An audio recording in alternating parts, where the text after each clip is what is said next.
आइए, बहुत बहुत स्वागत है संस्कार एकेडमी के इस लेक्चर सीरीज में। आज का हमारा टॉपिक्स है क्लास 12वीं फिजिक्स के अंतर्गत जो हम इलेक्ट्रोस्टैटिक्स में चल रहे हैं उसके अंतर्गत इलेक्ट्रिक फील्ड लाइंस यानी विद्युतीय छत्र रेखाएं। तो विद्युतीय छत्र रेखाएं पर हम चर्चा करेंगे। इससे पहले हमने विद्युत छत्र को देखा है। यदि उस वीडियो को नहीं देखे हैं तो पहले उस पर जाकर के देख लें, जिससे कि यह बेहतर समझ में आवे। तो आइए शुरू करते हैं विद्युतीय छत्र रेखाएं। इसे शुरू करने के पहले हम अपने पूर्व के अध्ययन का एक बार रिमाइंड करें। हमने वर्ग 10 के अंतर्गत एक चुंबकीय छत्र रेखा को पढ़ा था। चुंबकीय छत्र रेखाएं। चुंबकीय छत्र रेखाएं यानी मैग्नेटिक फील्ड लाइंस। अब हम याद करें कि ये चुंबकीय छत्र रेखाएं हमने किस संदर्भ में पढ़ा था। तो वहां एक चुंबक था और चुंबक में दो ध्रुव होते हैं, पोल N और S, नॉर्थ और साउथ। तो यदि हम कोई क्षण चुंबक इस तरह से एक क्षण चुंबक लेते थे और इसमें सपोज किया कि ये हमारा N पोल है और यह S पोल है, तो हमने देखा था कि यहाँ इस तरीके से एक छत्र रेखा बनती है जो कि नॉर्थ पोल से निकलकर साउथ पोल पर खत्म होती है। तो इस तरीका से हमने एक ऐसे छत्र रेखा के बारे में पढ़ा था कि इस तरीके से ये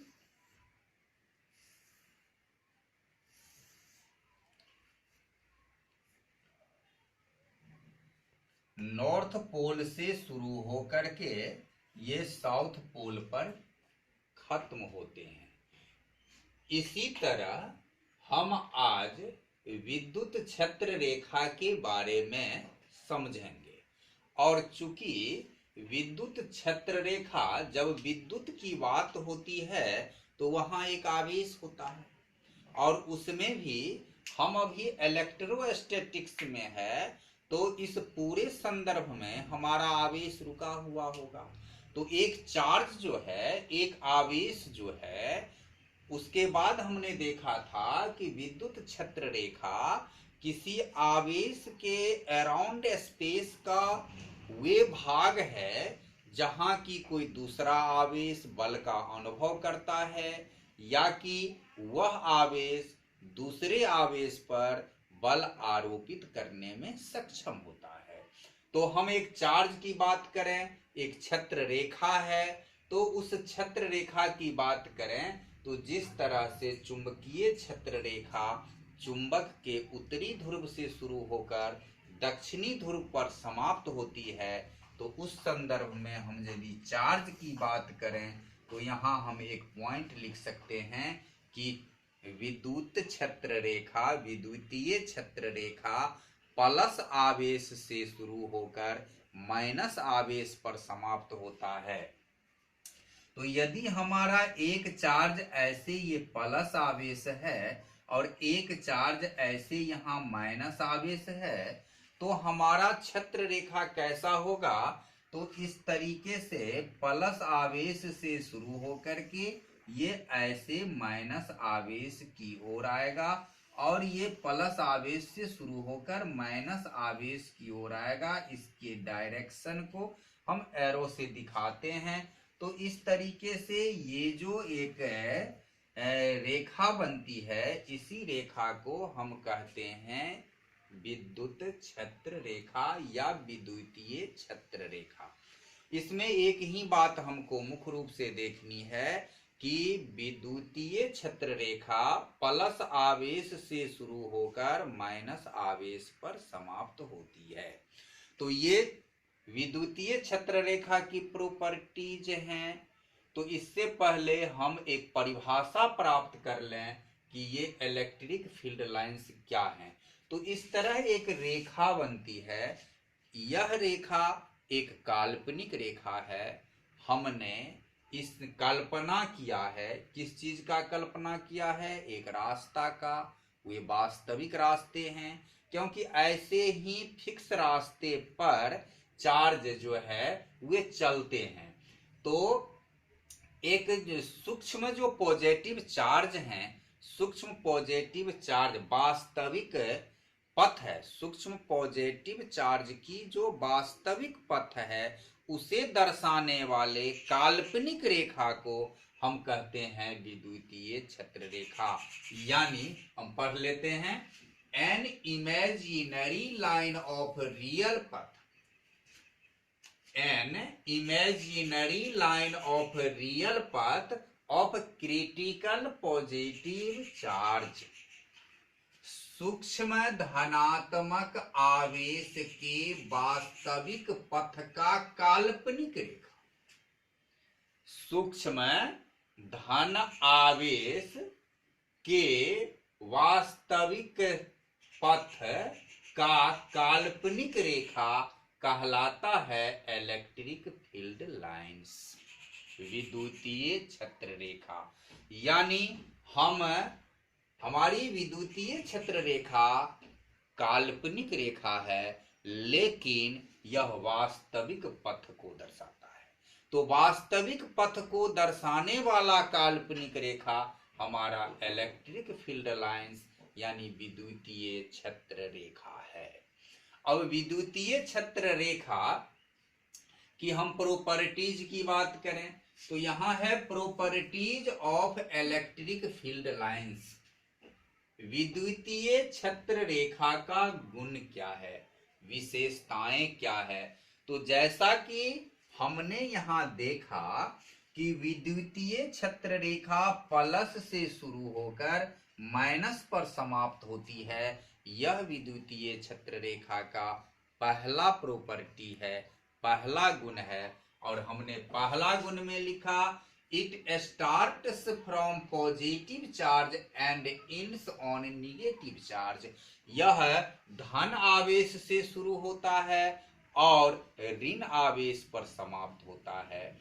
अब यदि हम ऐसे आवेश की बात करें जिसमें कि हमारा एकल चार्ज हो, जैसे कि कोई प्लस है, एक ही प्लस है और हमें यहां छत्र रेखा बनानी है, विद्युतीय छत्र रेखा, तो चूंकि इसमें प्लस से शुरू होकर माइनस पर समाप्त होती है, लेकिन हमारे पास माइनस है ही नहीं, तब हम क्या करेंगे?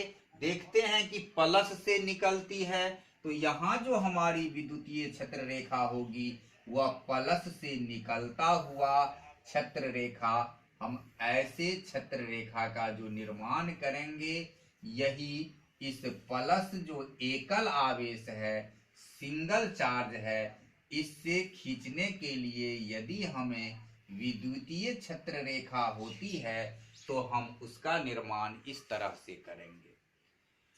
इसमें ध्यान रखने की जो बात है वह मुख्य बात ये कि हर हमेशा प्लस चार्ज से विद्युतीय छत्र रेखा दूर जाती है और माइनस चार्ज की ओर आती है।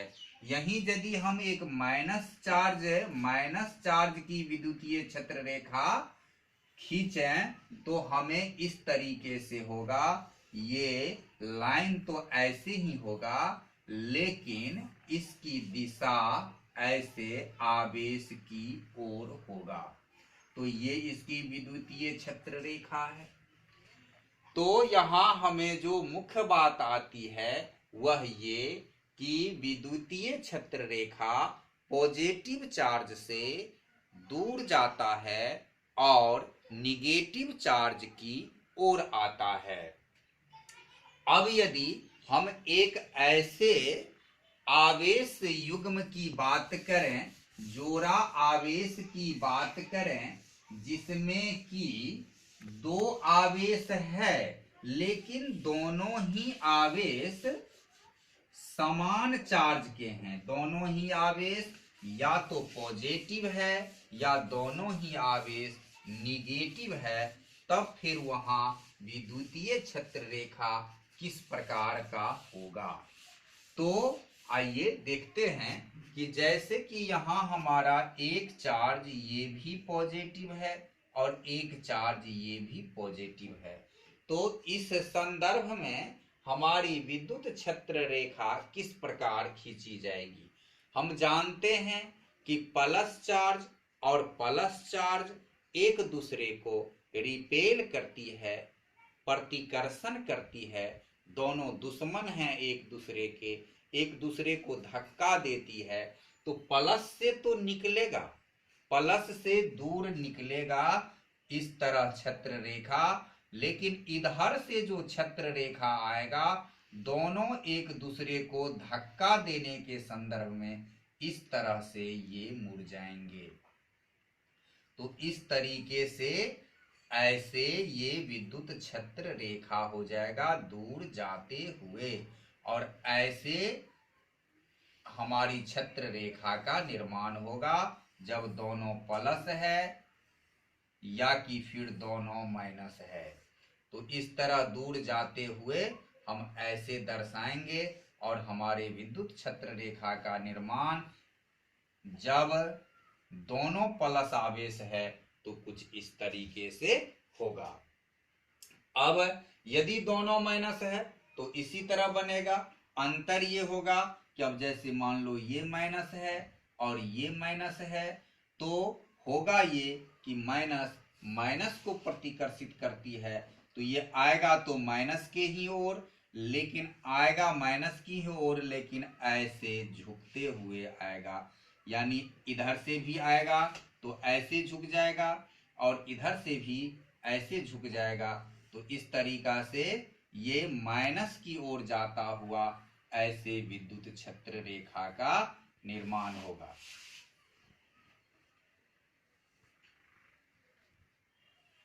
तो यदि दोनों आवेश, दो आवेश है, युग्म आवेश का पेयर है, लेकिन दोनों की चार्ज समान है, तो कुछ इस तरह के छत्र रेखा का निर्माण होगा। तो हमने देखा कि विद्युत छत्र रेखा कैसे खींचा जाएगा और किस संदर्भ में, जिसमें हमें एक मोटा मोटी बात ख्याल रखनी है कि विद्युत छत्र रेखा ऑलवेज क्या होता है कि प्लस से दूर निकलती है, माइनस की ओर आती है, धन आवेश से दूर हटती है, धन आवेश से निकलकर अनंत तक जाती है और अनंत से ऋण आवेश की ओर आती है। तो ये हमारे पहले इनकी जो गुण था, it starts from positive charge and ends on negative charge, यह धन आवेश पर शुरू होता है और ऋण आवेश पर समाप्त होता है। अब चूंकि ये विद्युत छत्र रेखाएं या विद्युत छत्र धनात्मक सदिश राशि है, वेक्टर क्वांटिटीज है, तो इसमें दिशा होगा। अब हम विद्युत छत्र रेखा की दिशा कैसे ज्ञात करते हैं, तो विद्युत छत्र रेखा के किसी बिंदु पर हम एक टेंजेंट को ड्राइंग करते हैं, स्पर्श रेखा खींचते हैं, और उस वह स्पर्श रेखा विद्युत छत्र रेखा की उस बिंदु पर डायरेक्शन बतलाता है। अब मान लो कि हमारी एक विद्युत छत्र रेखा इस तरह का, ये हमारी विद्युत छत्र रेखा है। हम इस पॉइंट पर चाहते हैं कि पता करें कि इस छत्र रेखा का डायरेक्शन क्या है। तो इस बिंदु पर हम एक टेंजेंट ड्राइंग करेंगे, यानी स्पर्श रेखा खींचेंगे। और स्पर्श रेखा वैसी रेखा होती है जो इसे सिर्फ और सिर्फ एक बिंदु पर छूती हुई निकलेगी, और इस तरीका से हमें यहाँ ऐसा एक स्पर्श रेखा मिलता है। तो यही हमारे विद्युत क्षेत्र रेखा की दिशा हुई। वहीं यदि हम इस जगह पर आकर के पता करें कि क्या है इसकी क्षेत्र रेखा, तो हमें इस तरीका से एक रेखा मिलेगी और विद्युत क्षेत्र रेखा की दिशा ये होगी। यदि हमें इस बिंदु पर ज्ञात करना है तो विद्युत क्षेत्र रेखा की दिशा कुछ इस प्रकार होगी। तो इसे ही दिशा प्राप्त करने के लिए हमें जिस बिंदु पर विद्युत क्षेत्र रेखा की दिशा को समझना है, उस बिंदु पर हमें एक स्पर्श रेखा खींचना होगा, और वह स्पर्श रेखा उस विद्युत क्षेत्र रेखा की डायरेक्शन को इंडिकेट करेगा। हमने उसे दूसरे पॉइंट में लिखा कि tangent on any point of electric field lines, tangent of any point of electric field line indicates the direction of EFL electric field line on that point। मतलब हुआ कि विद्युत क्षेत्र रेखा के किसी बिंदु का स्पर्श रेखा,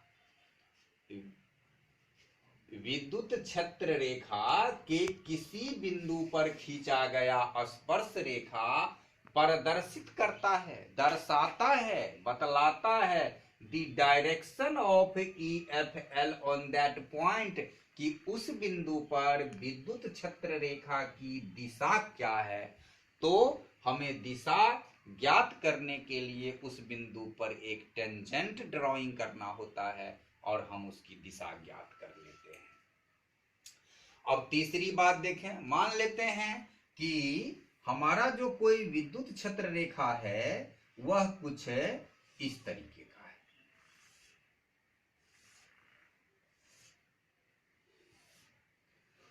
अब यदि हमें कहता है कि इस बिंदु पर विद्युत क्षेत्र रेखा का जो डेंसिटी है, प्रबलता है, वह ज्ञात करने के लिए, और हमें एक यहां दे देता है कि इस बिंदु पर ज्ञात करना है, फिर यहां दे देता है कि इस बिंदु पर ऐसे ज्ञात करना है कि विद्युत क्षेत्र की तीव्रता क्या है।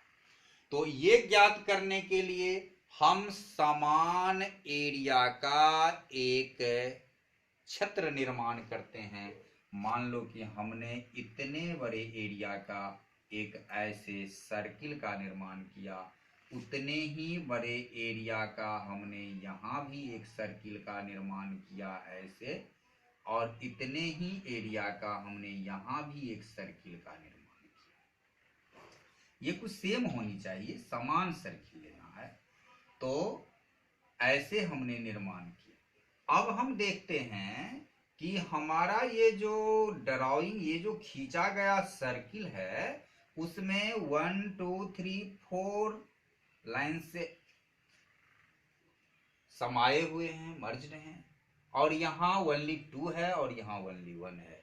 तो इसका मतलब हुआ कि इस बिंदु की जो विद्युत क्षेत्र रेखा का जो डेंसिटी है, घनत्व है, वह कुछ प्रबल है, स्ट्रॉन्गनेस है।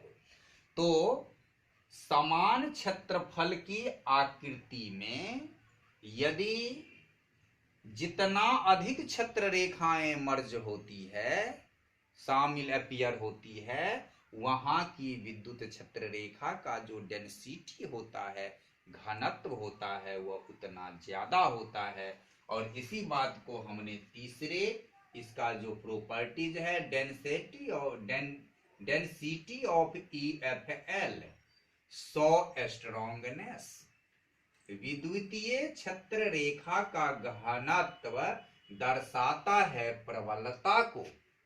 जितना ज्यादा घनत्व होगा, घनत्व का मतलब क्या हुआ कि इकाई क्षेत्रफल में ज्यादा से ज्यादा उपस्थिति घनत्व की अधिकता को दर्शाता है।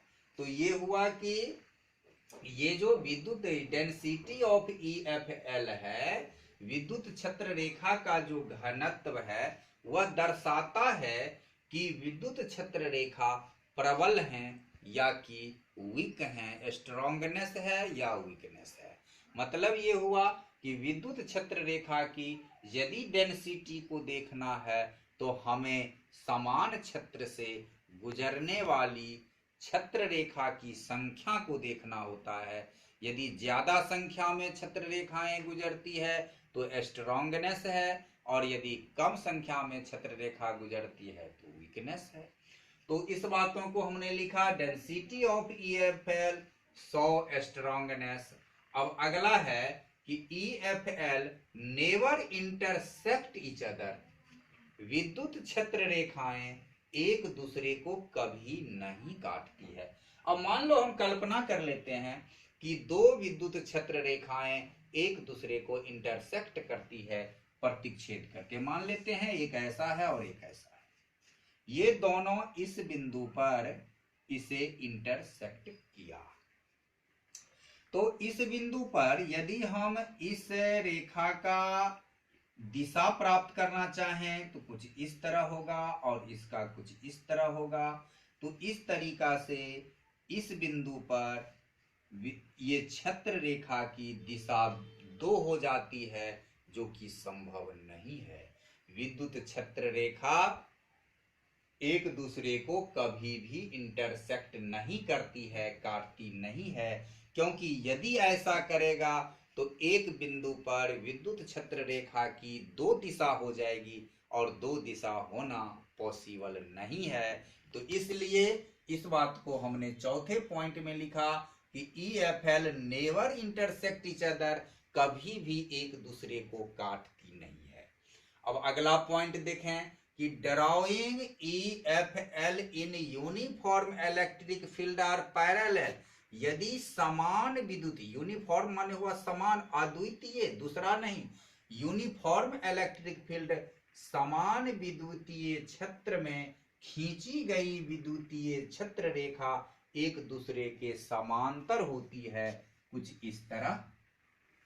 ये यदि समान, ये यूनिफॉर्म इलेक्ट्रिक फील्ड है, समान विद्युत छत्र है, तो इसमें जो हम खींचेंगे विद्युत छत्र रेखा तो एक दूसरे के पैरेलल कुछ इस तरह से होगा।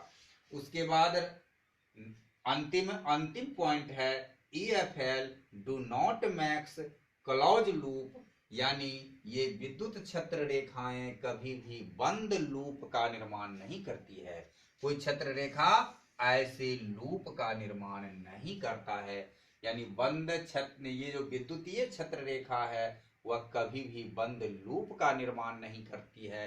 और बंद लूप का निर्माण नहीं करना, that is conservative nature of them, यह इनका प्रकृति संरक्षण है, इनका नेचर है, कंजर्वेटिव नेचर है, संरक्षित प्रकृति है इनका, कि ये कभी बंद लूप का निर्माण नहीं करता है। अब जबकि हम जान गए कि विद्युत छत्र रेखा एक वेक्टर क्वांटिटी है, अर्थात इसमें मैग्नीट्यूड भी होगा और डायरेक्शन भी होगा। इनकी डायरेक्शन, मैग्नीट्यूड नियत है या अनियत है, हम इस बात को समझें। तो इस बात को समझने के लिए हम कुछ भिन्न प्रकार के विद्युतीय छत्र रेखा का निर्माण करते हैं। जैसे कि एक विद्युतीय छत्र रेखा इस तरीके के, एक विद्युतीय छत्र रेखा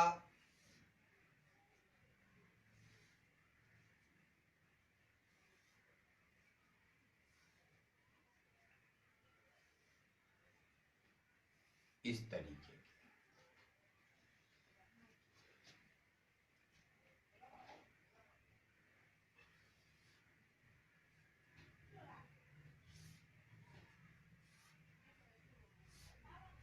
एक विद्युतीय छत्र रेखा इस तरीके के।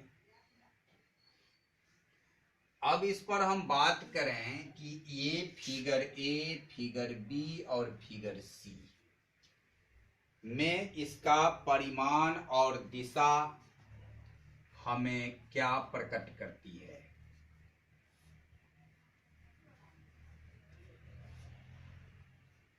हम एक और लेते हैं।